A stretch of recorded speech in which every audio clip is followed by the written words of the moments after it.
Bom dia! Bom dia! Bom dia!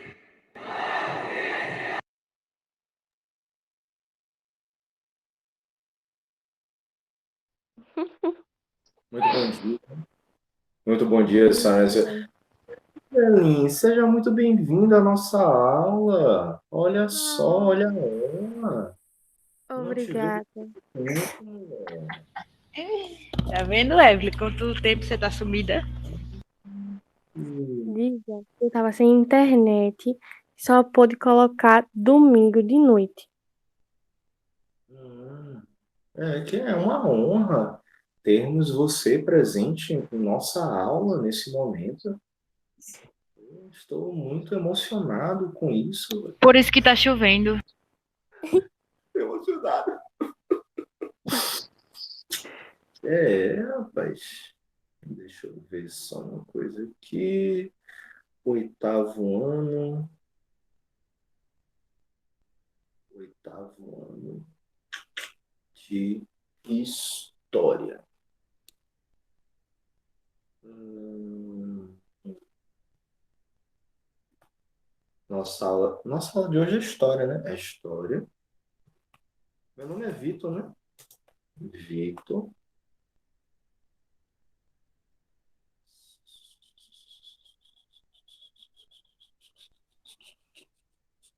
Prof. Tem uma notícia. A notícia é boa ou é ruim? É só. Prof, é só. Fechei o simulado de aço. Arrasou. Pô, jogou duro. Isso aí, parabéns, velho. É isso aí. Gostei, curti. Massa. Bacana. Parabéns mesmo. Você brocou. Alguém mais fechou a prova de artes? Ou pelo menos tiveram nota boa? Júlia, Júlia tirou quanto? Não, porque Foi eu nessa tirei prova que você tirou 2,7. 2,7, foi, Júlia? Foi Eu, nessa? eu tirei 2,7. Eu. Aham. Não, eu sei. Pergunta pra Júlia. Vou ver, pera. Por enquanto, Júlia está presente, Luiz Carlos presente, Luiz Gustavo presente e os dois Otávios ausentes. Professor, você fala da primeira unidade, né? Não, da segunda unidade já. Sei lá, peraí. Já saiu, já está com o resultado do simulado. Vou ver, peraí.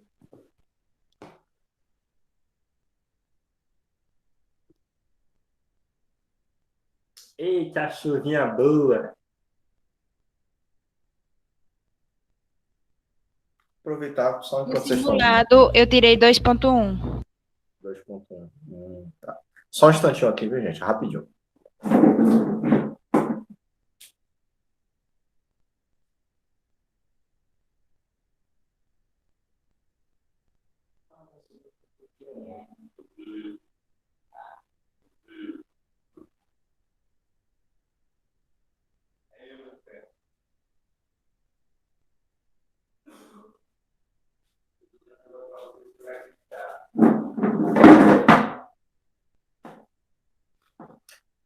Pronto, voltei. Oxe, eu fechei a prova de artes. Fechou também? Sim, Arrasou. tirei 3. Parabéns. Professor, eu só fechei na primeira unidade, que foi história. Gente. Agora tem a prova de. Agora vão ser as provas, na verdade. Agora tem que fechar a prova. Enfim, vamos começar a nossa aula. A chuva apertando agora.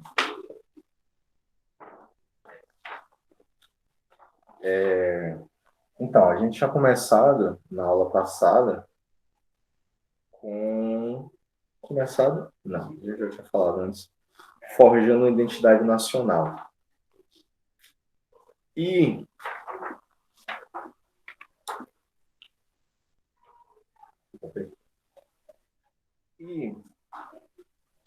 deixa eu lembrar só até onde eu fui. A última moda em Paris, eu cheguei a falar. Não, ainda não. Pronto.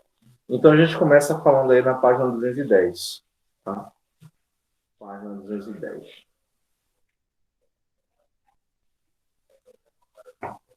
E aí temos o seguinte. A última moda em Paris. Eu me moda em Paris. Paris. Hum,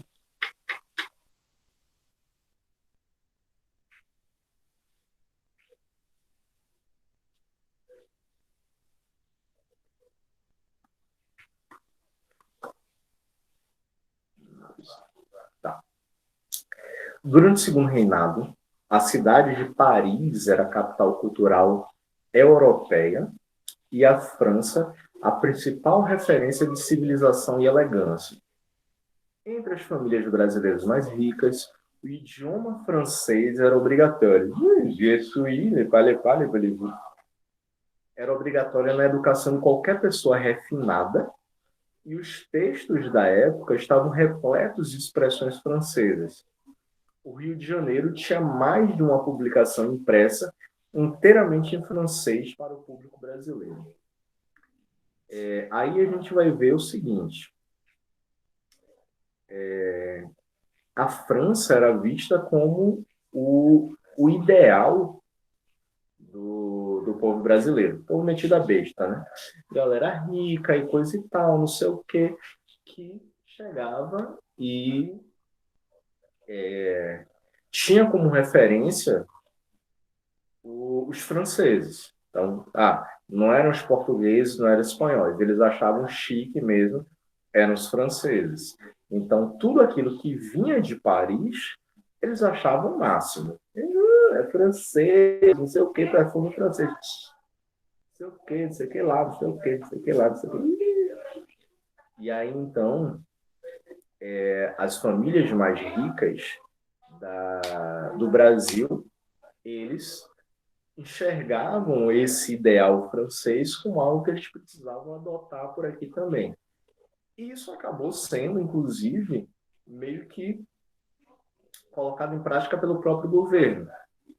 Não é à toa que a gente vai ter, principalmente no Rio de Janeiro, que naquele momento era a capital do Brasil, já, a presença das missões, da missão artística francesa, a vinda de arquitetos franceses para que várias construções tivessem influência dessa visão francesa de arte, de arquitetura, de construções.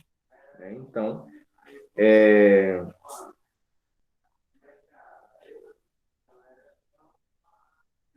é isso. A França influenciava muito a visão que ocorria no Brasil durante esse período do Segundo Reinado. Nas principais cidades do país, as lojas mais elegantes estavam repletas de produtos franceses.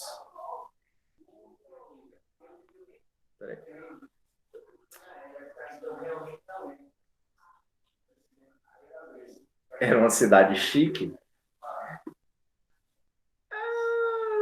Então, na verdade, São Luís vai ter... É isso, ela foi fundada pelos franceses, né? Mas quando foi a fundação de São Luís mesmo? Fundação São Luís. Maranhão. 1612. Fundação oficial, data de 1612. Estou aqui na página da Prefeitura de São Luís. 1612, quando os franceses passaram a ocupar a região e ao instalar a Forte São Luís, em homenagem ao rei Menino Luís 13, vindo daí a denominação da cidade. 1612, no caso.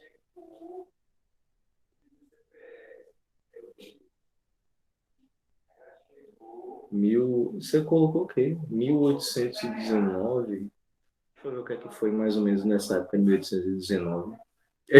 Eu por 206, quase nada, pertinho.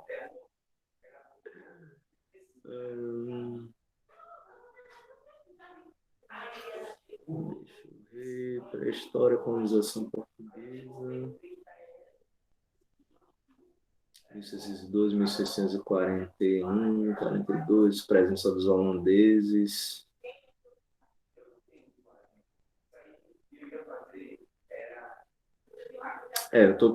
Tava procurando aqui alguma coisa assim que fizesse referência a mais ou menos esse ano de 1819. Você colocou, mas a princípio não achei nada aqui não. Por alto, pesquisando por alto assim, não achei nada aqui não. Ou foi só um chute, né? Mal dado assim.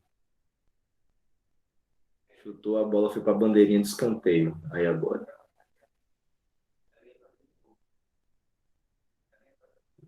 Teatro, museu, centro cultural.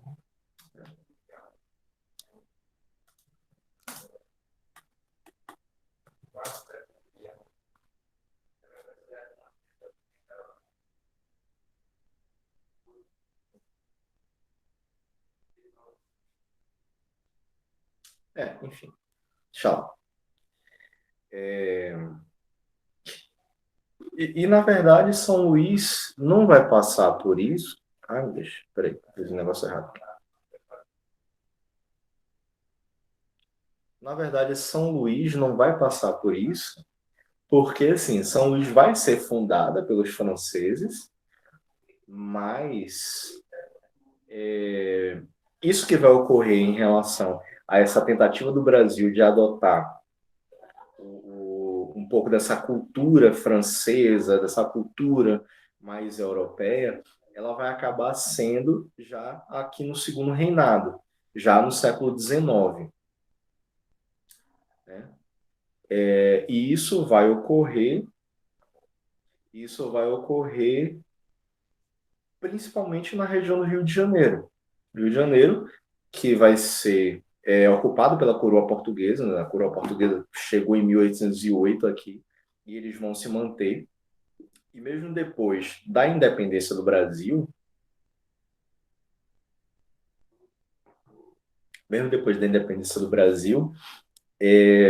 vai ser mantida essa ideia de império, e eles vão ter como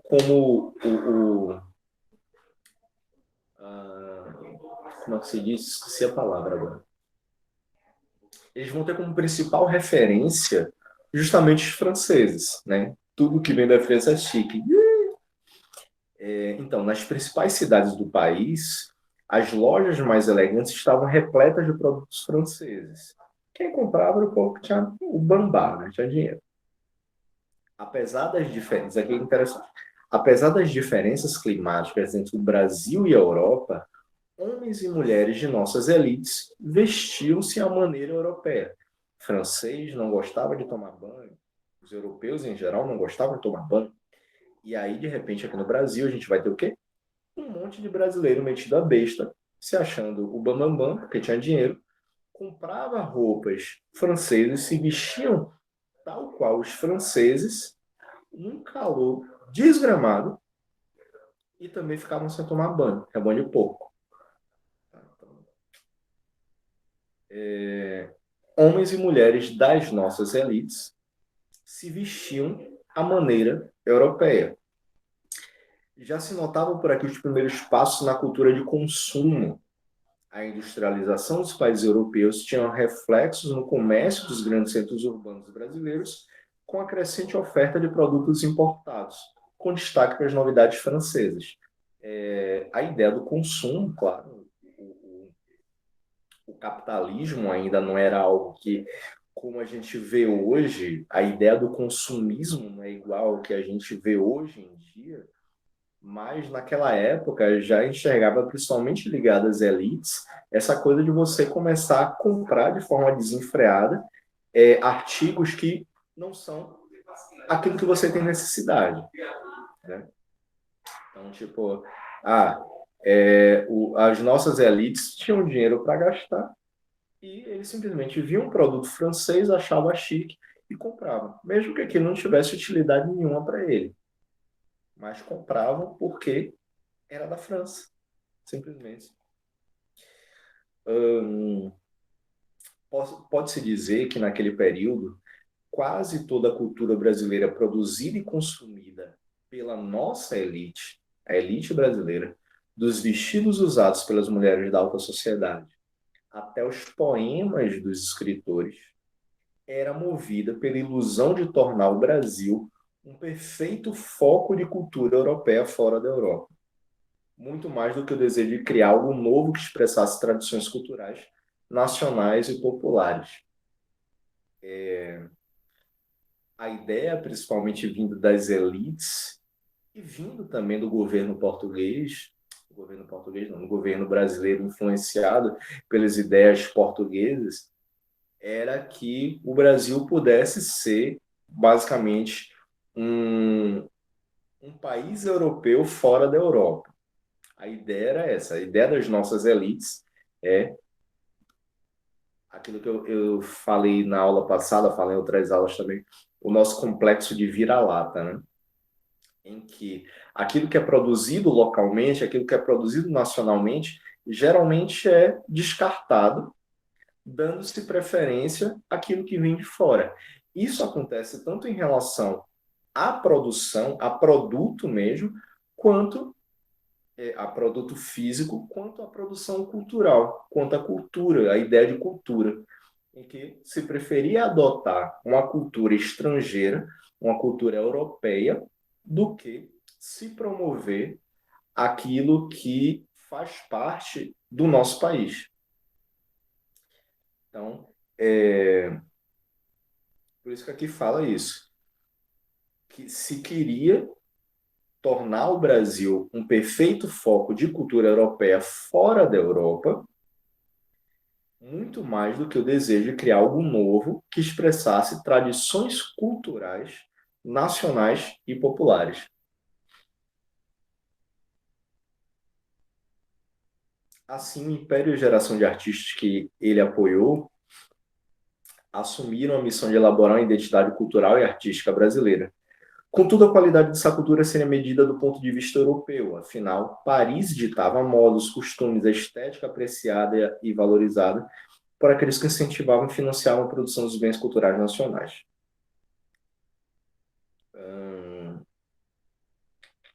Deixa eu ver.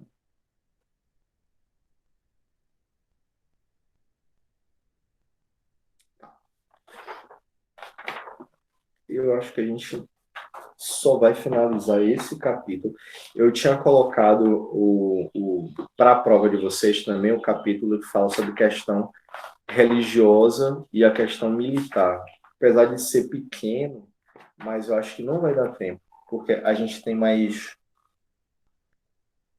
talvez dê, 4 aulas de história. São 9 horas, termina 9h30, eu falo isso daqui, não sei o que. Vamos ver. Página 211.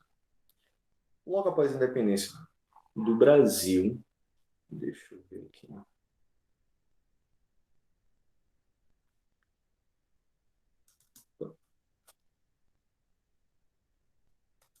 Pano de boca, de cena, teatro, corte, degré.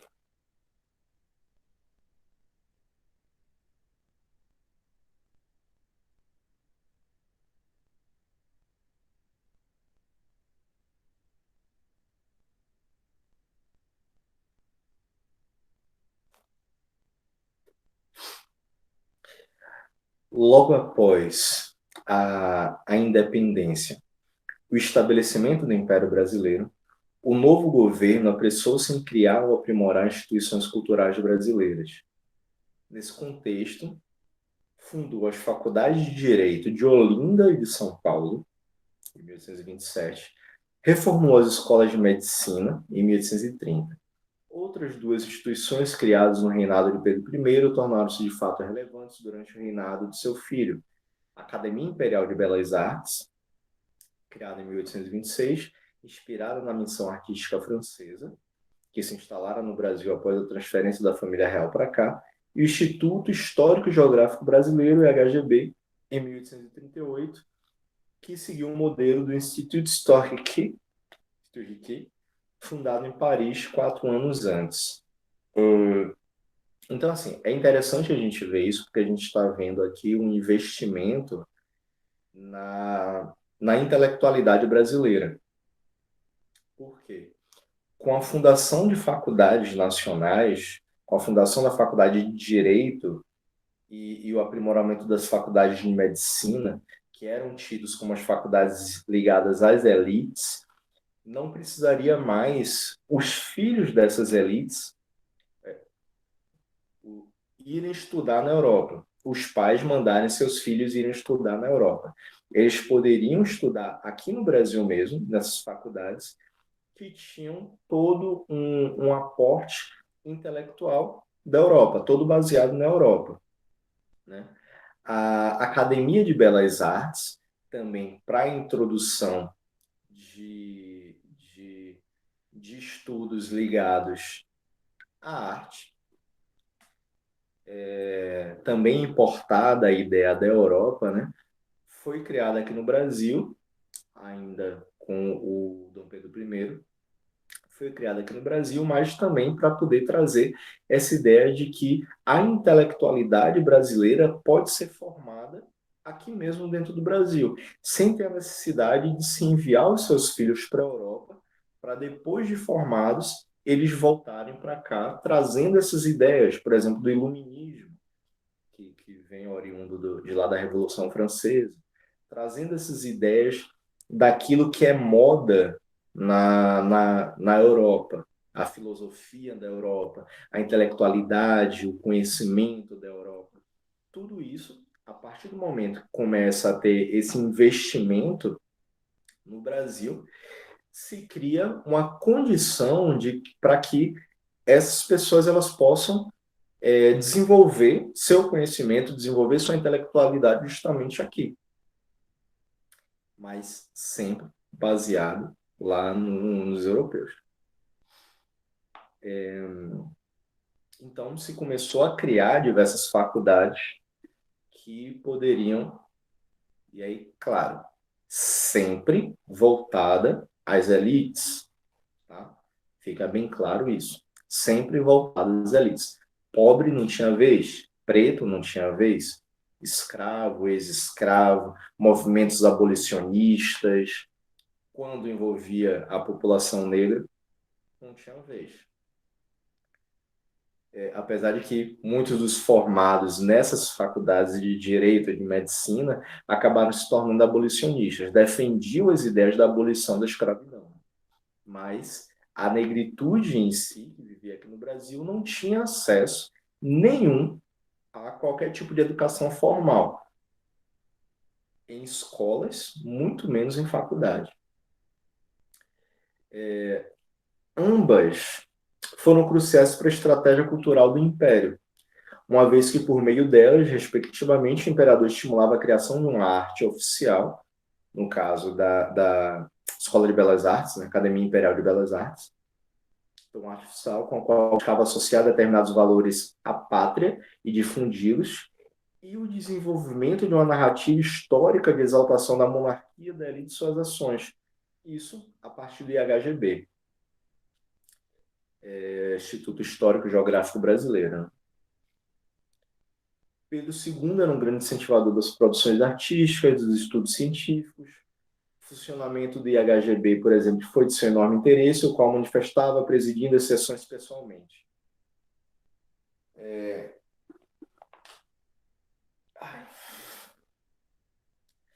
Tem um caso que é bem emblemático em relação ao IHGB, que é a Pedra da Gávea. Uma das invenções, uma das invencionices do IHGB em relação à Pedra da Gávea, numa tentativa de criação, de uma narrativa da chegada de outros povos no Brasil, seria que a Pedra da Gávea nada mais, nada menos do que seria uma criação criação dos fenícios. Letra F, eu caguei aqui. Uma criação dos fenícios, uma construção, na verdade, não era uma pedra, eles teriam, os fenícios teriam chegado no Brasil, fenícios, exatamente, teriam chegado no Brasil, deixa eu colocar até um texto aqui para vocês, Pedra da Gávea, fenícios.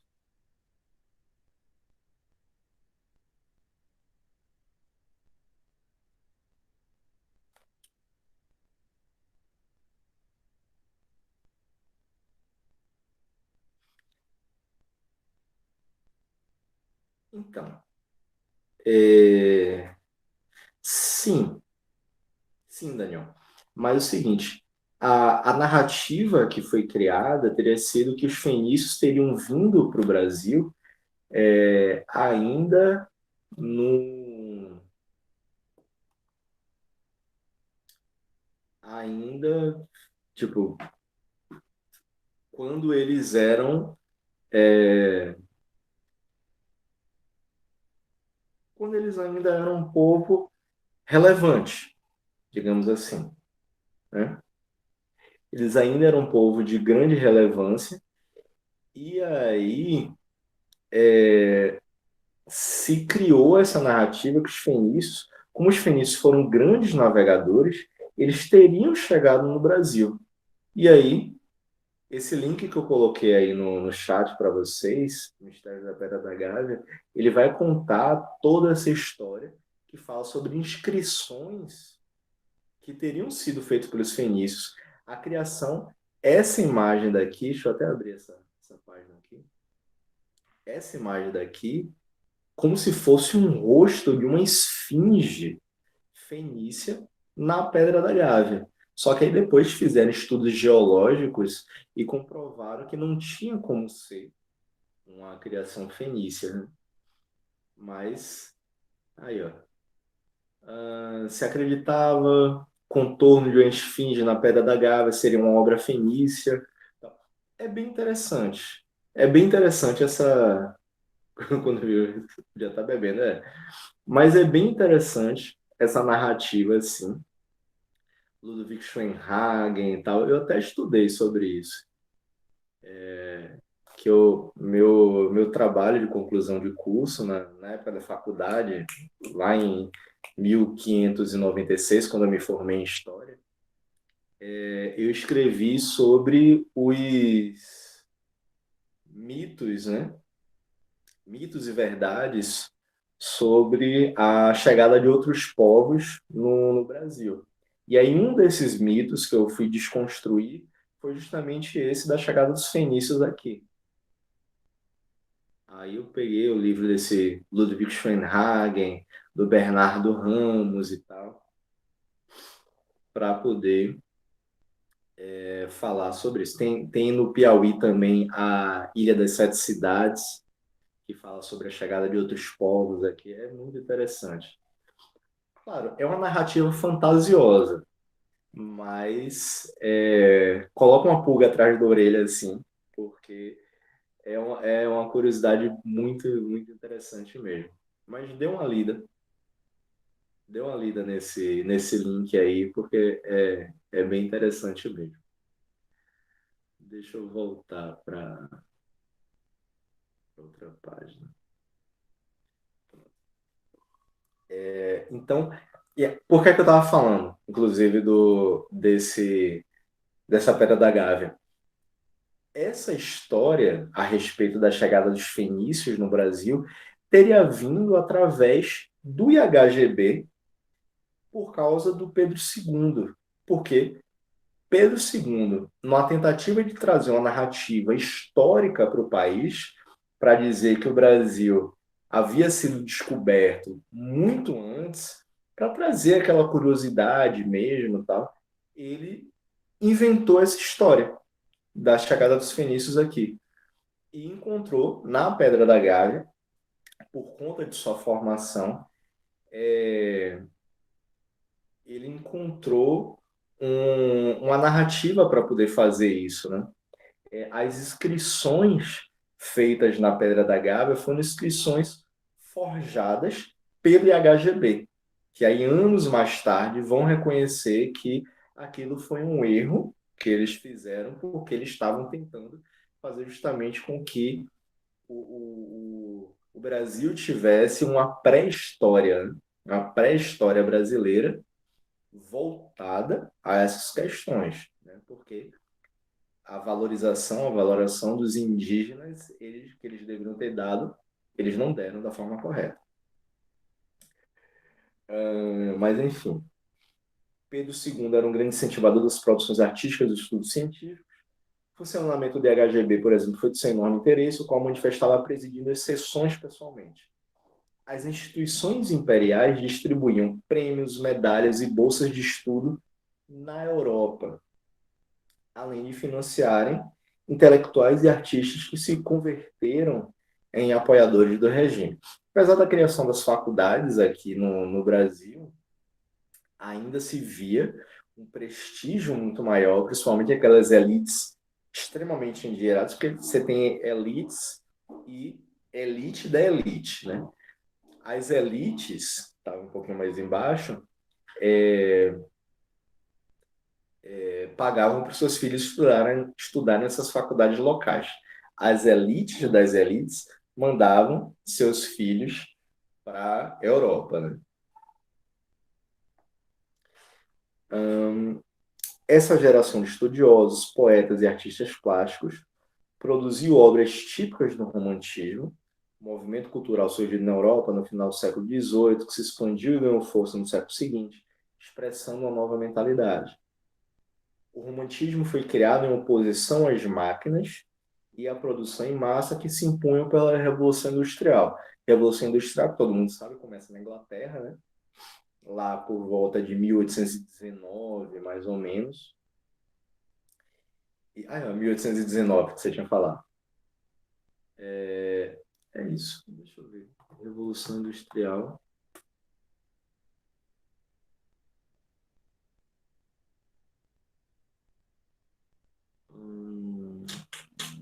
Por que me veio na cabeça 1819, exatamente? Desenvolvimento tecnológico utilizando a criação de locomotivas a partir de 1830. 1789 foi a Revolução Francesa. Porque eu disse. Eu acho que eu fiquei na cabeça em 1819 e veio assim, esse estado. Mas é porque foi mais ou menos. A Revolução Industrial ela vai ser mais ou menos dentro desse período do início do século XIX, né? Final do século XVIII, início do século XIX.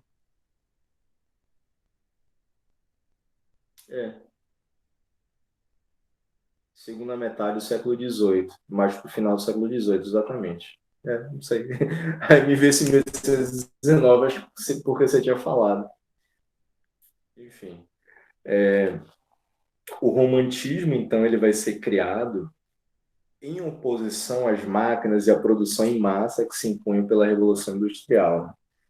Como contraponto à nova realidade social europeia, os artistas e intelectuais românticos valorizavam a natureza, a originalidade, o passado, que enxergavam uma pureza que se perdera com o advento da modernidade. O início dessa revolução industrial, essa coisa do investimento maciço em maquinários, transformou, inclusive, a produção artística, né? Os artistas, a partir desse momento que a Revolução Industrial começou a pegar gosto, final do século XVIII, início do século XIX, começou a ser algo muito mais presente no cotidiano das pessoas, os próprios artistas, eles começaram também a produzir cada vez mais suas obras ligadas a esse avanço tecnológico, a essa modernização das relações entre o homem e a máquina. Então, quando surge esse movimento artístico, no final do século XVIII, o romantismo, a ideia do romantismo é a ideia do retorno ao passado. Então, aquilo que era antes da Revolução Industrial, aquilo que vai fugir dessa ideia das máquinas, né? Então, o romantismo vai ser criado em oposição às máquinas, em oposição à produção em massa, valorizando a natureza, a Revolução Industrial, a indústria destrói a natureza. O romantismo busca se voltar justamente para a natureza. A originalidade é o passado que enxergava uma pureza que se perdera com o advento da modernidade. Eles também afirmavam o nacionalismo, assim o romantismo desenvolveu-se em cada país de maneira particular, acentuando e valorizando as especificidades nacionais. Vai ser muito graças ao romantismo, que a gente vai ter um desenvolvimento muito grande do indianismo. E aí Júlia vai se lembrar, porque ela me perguntou outro dia desse a respeito disso, em relação ao que foi o indianismo, né? Vai ser graças ao romantismo que é um movimento artístico que busca a valorização daquilo que faz parte dos elementos naturais que abraçam o país, vai ser ligado a questões mais nacionalistas, questões mais primitivas, digamos assim. Então, o romantismo ele busca se voltar para aquilo que já existia dentro de cada país. Então, o romantismo brasileiro, o romantismo que existe aqui no Brasil, vai se voltar para reproduzir aquilo que já existia antes da chegada dos próprios portugueses. Por isso que há uma ideia da literatura romântica, uma ideia das pinturas românticas, romântica não de romance, que fofo. Romântico, que eu falo em relação ao período, ao movimento artístico do romantismo. Tá? Então, antes que fale assim, professor, eu tô apaixonado, não sei o que, não sei o que, não sei o que. Evelyn com essa cara de apaixonada mesmo aí. Cadê a Evelyn? A Evelyn ainda tá aí ou já saiu? Já dormiu? Evelyn saiu, ó, miserável. Só porque eu tava falando mal dela. Nem vi a hora que a Evelyn saiu. Que triste. Enfim. Deixa eu botar aqui. Iracema.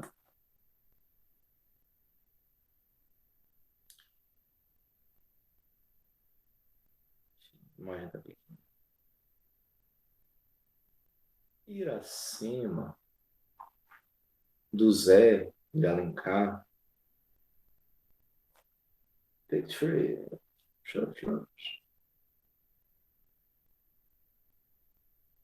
Tá.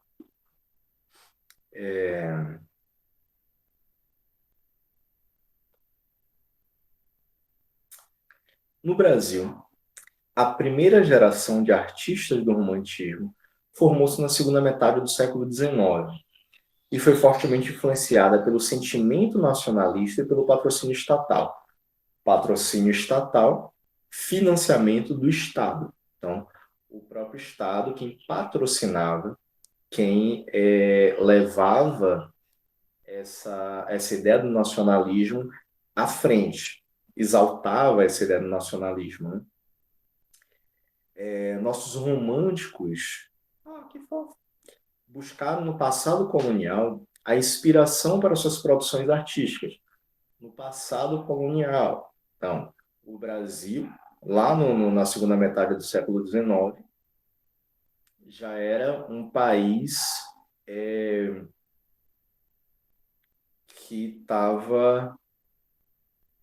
já não era mais colônia portuguesa, e que, inclusive, já estava numa época, num período de transição, basicamente, da monarquia para a república.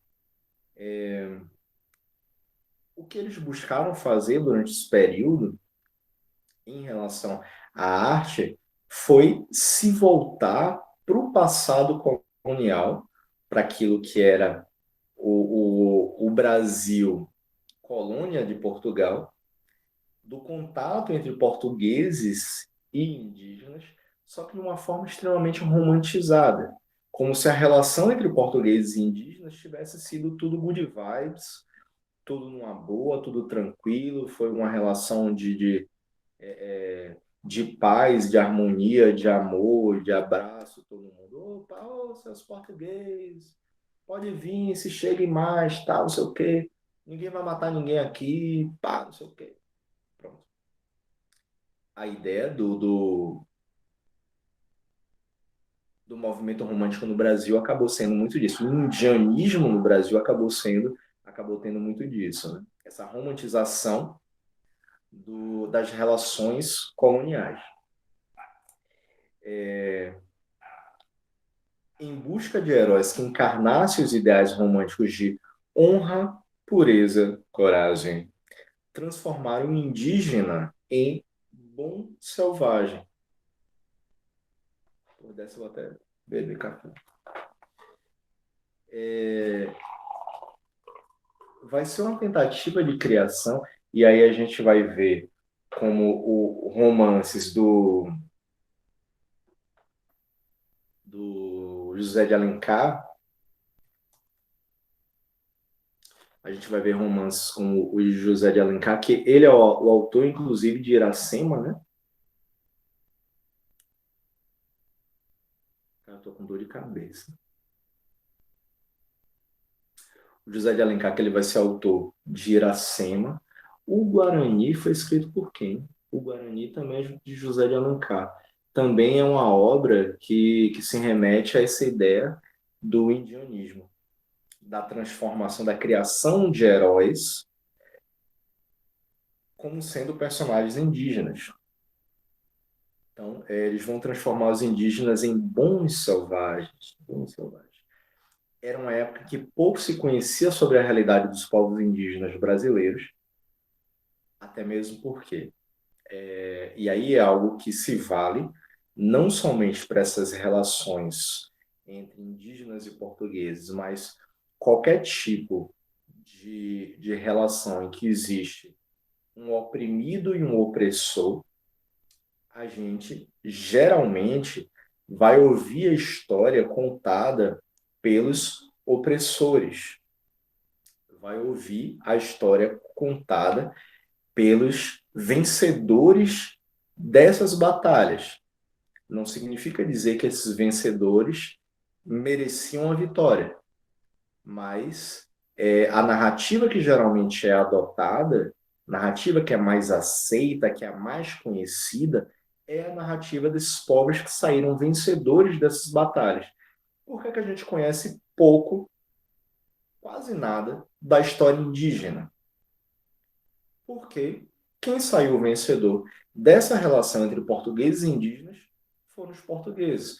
Por que o livro didático, o próprio livro que a gente tem aqui, vai se voltar, basicamente, sei lá, 10 capítulos para contar sobre a presença dos portugueses no Brasil, sendo que os indígenas viveram durante muito mais tempo aqui no nosso país.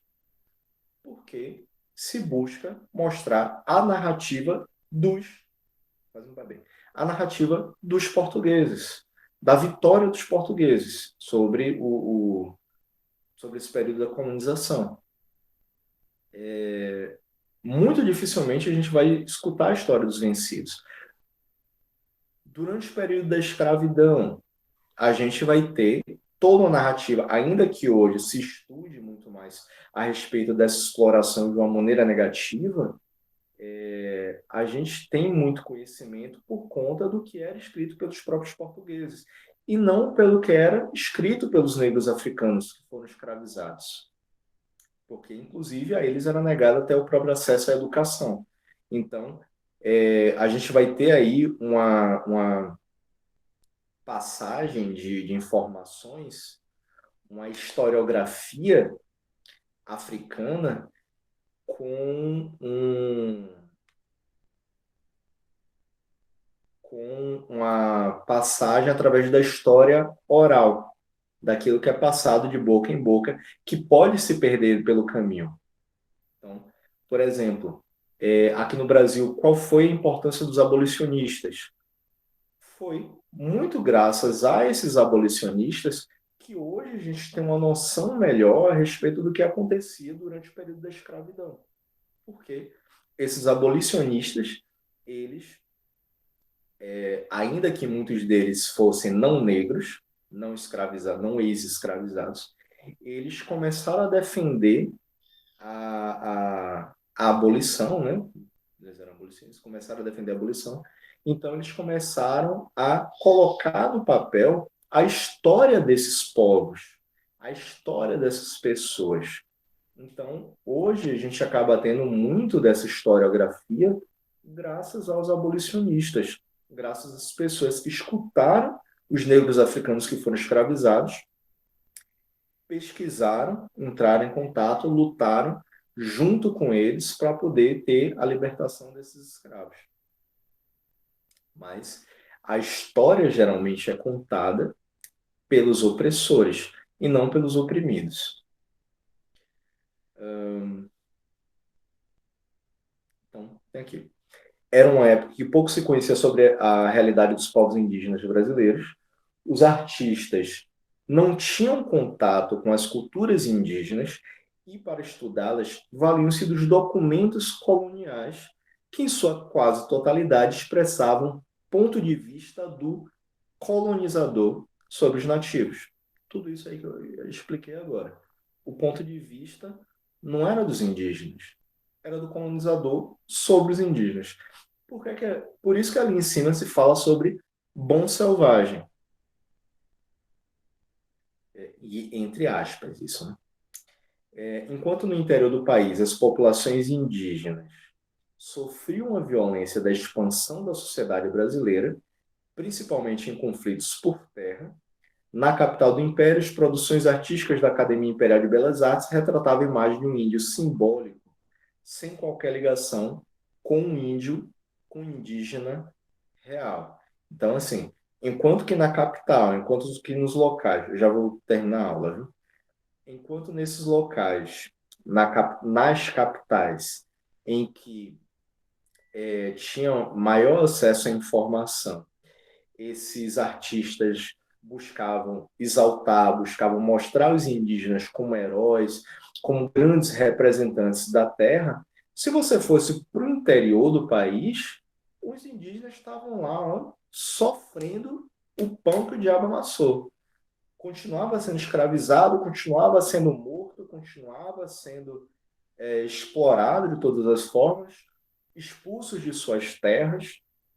Então, tal qual acontece hoje ainda, se a gente for parar para olhar o que rola entre os povos, com os povos tradicionais, os povos que vivem lá na floresta amazônica, e todo o enfrentamento contra garimpeiros, madeireiros que querem só a destruição do local.